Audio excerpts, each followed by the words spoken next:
Directed and co-written by Joanne Brechin. We are talking Killer Whale. Now, let's talk about Jaws briefly. Jaws is, of course, a movie everyone should have seen at this point.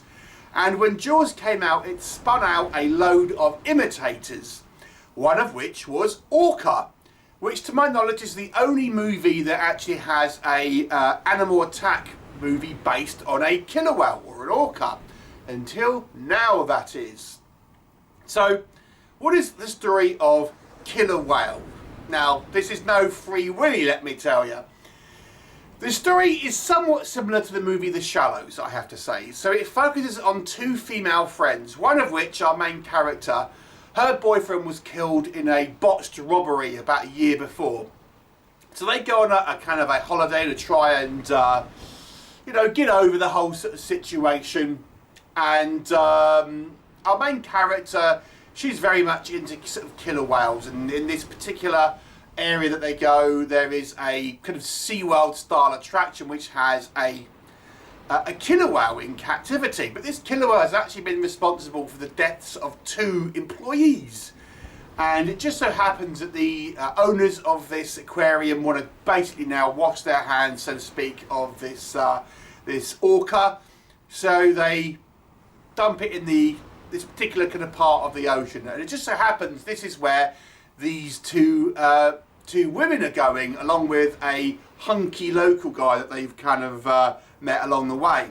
Now, this particular area is this kind of outcropping of rocks, which is kind of circular, so it's almost has its like own little ecosystem, so to speak, in it, and a kind of rock in the centre, and they are end up getting trapped in there with this orca. Now, of course, this orca has a grudge against humanity because, for reasons that you'll learn in the film. What will happen? We'll have to watch the movie and find out. So let's talk about it. What I think works in this movie's favour.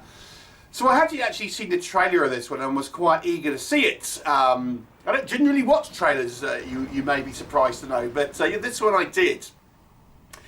What does work in this movie's favour? I think first and foremost, let's talk about the actors, because I do think they do a good job. I mean, the role is not particularly well written for either of these characters, I have to say, but I do think the acting is perfectly fine for these characters. I think they both do a good job of believable characters. I think they give them some humanity, some some likability. They genuinely kind of seem like friends. There's a bit of like inflated drama, which we'll come on to, but I thought the acting was absolutely fine for this kind of level of movie, and I'd say it's good. I mean, I'm not going to say it's brilliant, but it was good. The acting was good. I do think the direction is mixed, but I do think there are some elements here that are done quite well. I have to say, I think there are some sequences here that do seem quite threatening, where this killer whale, the movie is directed in ways that it does seem sort of, quite threatening at times, and there's some sort of scarier sort of sequences that are quite well filmed. And of course, the movie is trying to give us a degree of empathy for this this orca as well, this killer whale. And I think the movie somewhat succeeds in doing that. Kind of, you understand this actual creature almost has motives for being like the way it is. So it's not just some like crazed killer. And the movie actually points out the fact that it's true that there have been no recorded cases of fatalities caused by killer whales out in the wild, only in captivity. So that's a fact that they do point out in the film, which I think was a good idea to do so. The killer whale sequences, I have seen some critiques of them. It's clearly a lower budget movie. I think they are mixed, but I do think there are some sequences where it looks okay, and I quite enjoyed some of the kind of, as I say, the way this is built up, where you don't know, and it's one of the things with a killer whale compared to maybe a shark is obviously it vocalizes. So you have these clicks and kind of wells where you can kind of hear it, so it gives it that extra element maybe that you miss from a shark film, although admittedly some shark films do make sharks roar, but that's a whole other story. So yeah, again, you can kind of hear this creature out and about. So, and it gives this sort of mysterious sort of feel to it, where you can still hear it, and it sort of sounds quite pleasant, but at the same time, you know it's dangerous. So I think that adds that extra element to it. And of course, killer whales are the genuine apex predator of the sea, and are obviously intelligent, and the threat of that, I think, almost adds a little bit extra to maybe a shark, really, which is just an eating machine, more so than, you know, an orca, which obviously can think more maybe than a shark certainly can.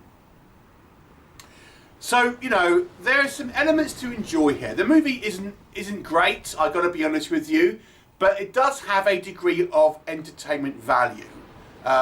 If you can kind of look past some of the shortcomings, which I'm going to come on to in just a second, and it does have shortcomings, but it still has an entertainment value, even though I think this movie is actually quite flawed. It's still a kind of a somewhat sort of fun movie to a degree. So let's talk about these flaws. Okay, let's talk about the big one. Now, I think the trailer hides this quite well, but the movie's VFX are quite ropey, I have to say. Let's talk about the actual orca itself. I have to say the orca has mixed effects. There are some sequences where I do think the orca actually looks quite good. But there are sequences, particularly when we see it under the water and stuff, that, you know, towards the end, doesn't look particularly strong. But that's not the main problem for me.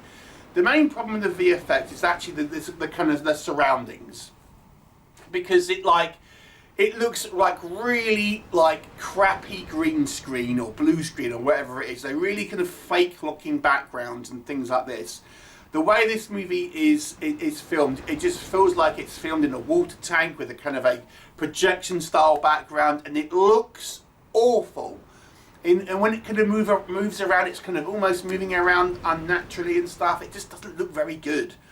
So, and I've got to be honest with you, you might think, oh, that's just the backgrounds, but you see the backgrounds way more than you see the killer whale. Let me just say that, because we don't really see the killer whale all that much, it has to be said. Now, it worked for Jaws, but I don't think you can pull that trick twice.